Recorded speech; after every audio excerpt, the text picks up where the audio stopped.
Hi, so today we're gonna talk about poverty, but more specifically, why there's still poverty in the 21st century. And I was doing some research and I found that the 11 main causes of poverty are inequality and marginalization, conflict, like meaning war, like in countries like Syria and Iran, poor healthcare systems, little to no access of clean water, climate change, lack of education, poor public works and infrastructure, lack of government support, lack of jobs, or lack of reserves. Now, some of these may be obvious or might look like symptoms and not causes of poverty, but even if some of these only apply to specific parts of the world, all of these still affect the issue of poverty in our modern world.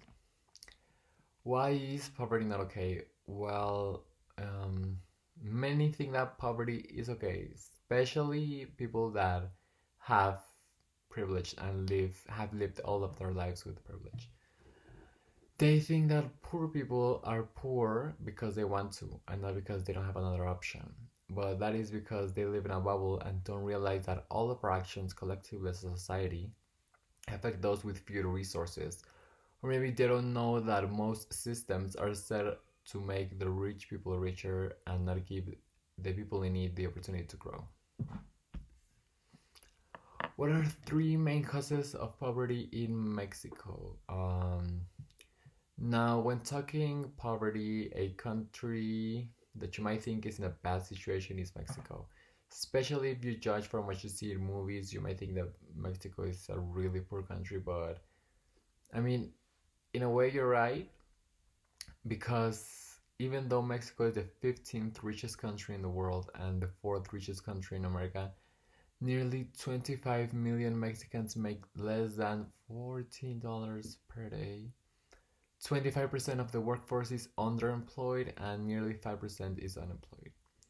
All of this imbalance is due to the fact that poverty in Mexico thrives on drug wars, corruption, quasi institutional inequalities, so that only the rich get richer. Now, with this, drug wars are not only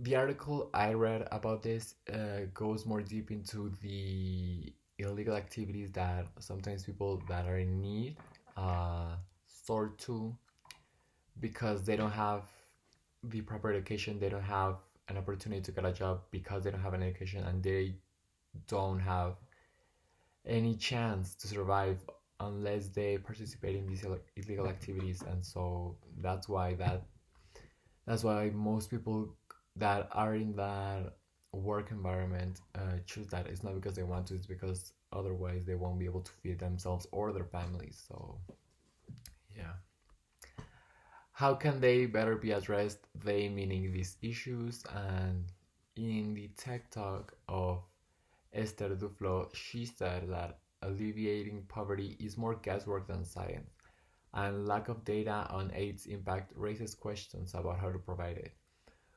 But she, Esther Duflo, says that it's possible to know which development efforts work to help and which to hurt by testing solutions with randomized trials, meaning like coming up with a solution to solve poverty and then trying out in a random area. Why should we bother? Well, even if poverty doesn't affect us, it affects a big chunk of the population. And by trying to eradicate this issue, we could stop having to have human beings like mothers in Africa having to become prostitutes only to feed themselves and their children.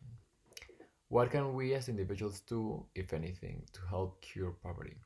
We could set better programs for people who need them, create opportunities for people to climb the work ladder and be able to advance instead of having systems that are designed to keep them there, have better education systems, and make campaigns so that people who are in poverty and participating in illegal businesses know the benefits of legal ones, and that way we could get everyone more educated and therefore have less generation poverty as we go along.